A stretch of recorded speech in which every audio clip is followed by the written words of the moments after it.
Hey guys, this is the story of Don Fury Studio. Hope you like it.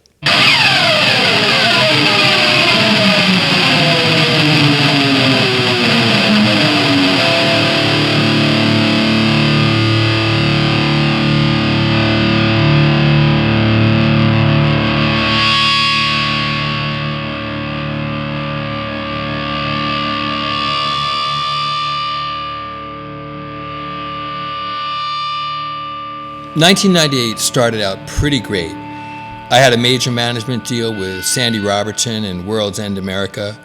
I had a producer-driven label called Building Records that was financed by Steve Gottlieb and TVT Records. We had two really cool bands signed already with LPs out, and that was Still Suit and Day in the Life. And Day in the Life was tearing it up on the road.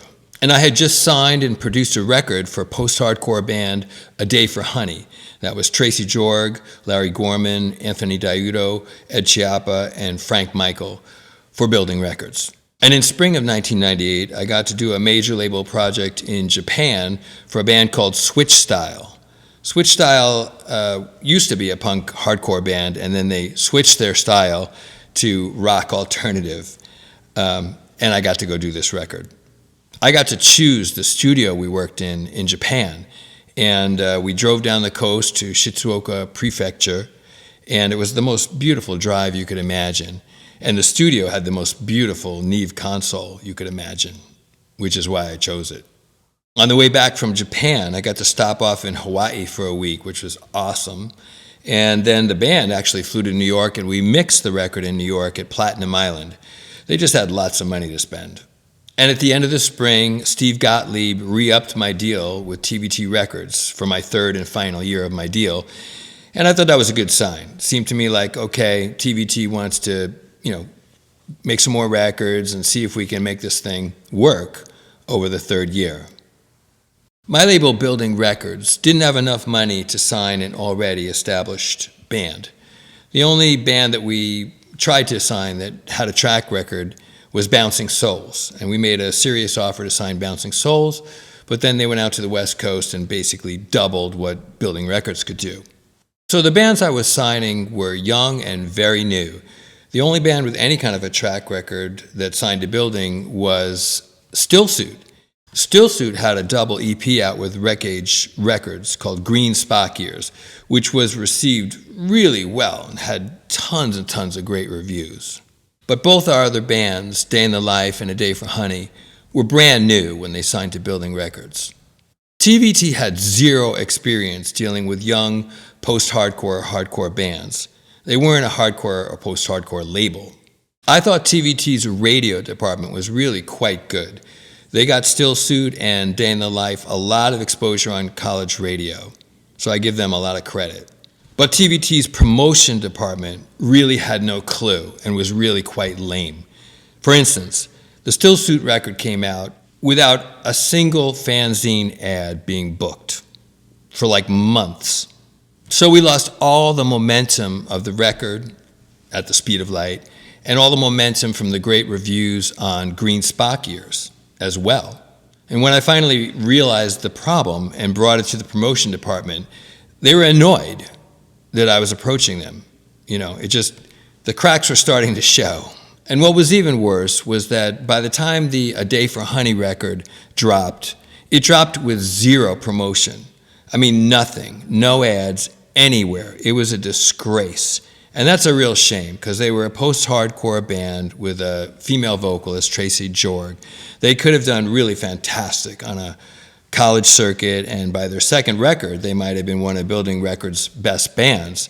But you know what? TVT just didn't know what the hell they were doing and didn't know what to do with A Day for Honey. So there was trouble brewing, including the TVT A&R guy who was supposed to be helping Building Records and ended up being a backstabber.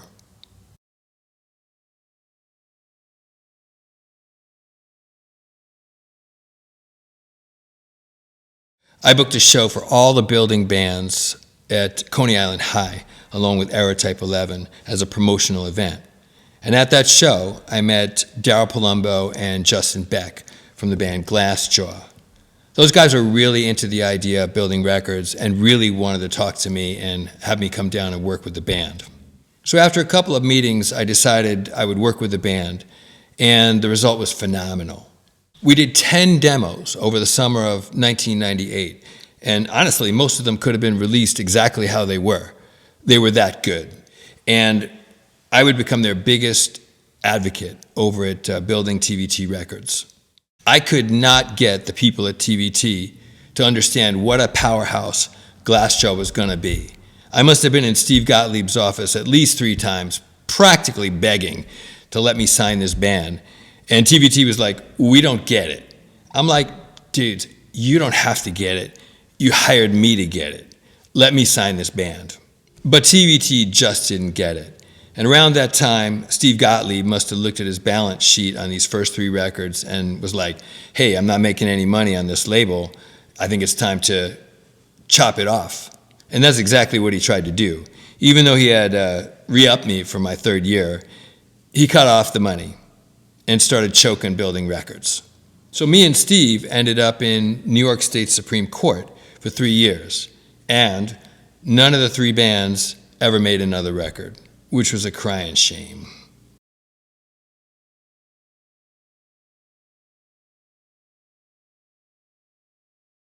By 1999, a lot of things had changed. I had lost my label, Building Records, with TVT, and I was in New York State Supreme Court trying to get the crap load of money that they owed me.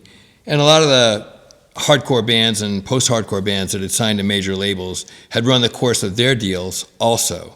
And there was a little bit of a disinterest going on about post-hardcore as far as major labels was concerned in New York. Along with that, my neighborhood of Little Italy had become the most popular and up-and-coming neighborhood in Manhattan. And of course, I had a commercial lease at 18 Spring Street. So my rent was going up every year, and it was becoming less and less possible and affordable to stay in the studio at 18 Spring Street. But 1999 was still a great year at the studio. We did the New Beginnings LP for Voice of Reason on Triple Crown Records. We did the Feel the Pride LP for The Booked on Radical Records. We did an LP for Motor Betty on Skeet Records. We did the To Live and Die in New York City LP for Indecision on Exit Records, which was my friend Amber and Pavlos' second label, along with Wreckage. We did an EP for the Long Island band Further. And Shelter came in to do When 20 Summers Pass, the LP that ended up on Victory Records.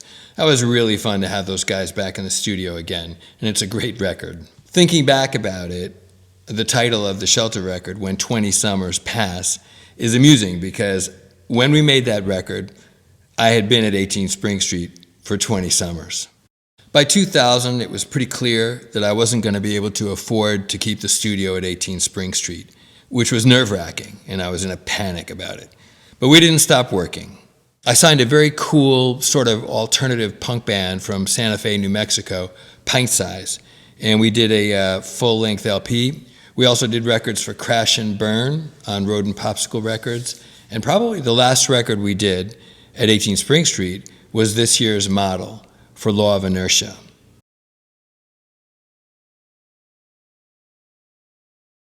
By spring of 2000, I was desperate to figure out what I was going to do for a studio, and then something really amazing happened. I had always thought about the idea of having a studio out on Coney Island Beach and how cool that would be. And I decided to go out to see the Mermaid Parade at the end of June. So I'm watching the parade, and I look across the street, and I'm right across the street from a pretty cool old brick building, like a loft building. And I look up, and it's 3 floors tall, and in the 3rd floor, in the window, there's a little for rent sign.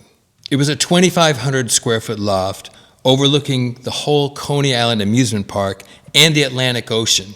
It had a private roof, 100 amps of power, and 4 elevated trains going right back to the city immediately across the street. It took me about 2 seconds to make up my mind, and that was it.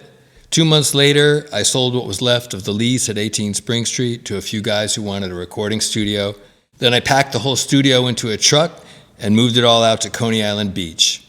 There were no parties, no parades, no fanfares. The studio at 18 Spring Street was done, and the studio in Coney Island was beginning.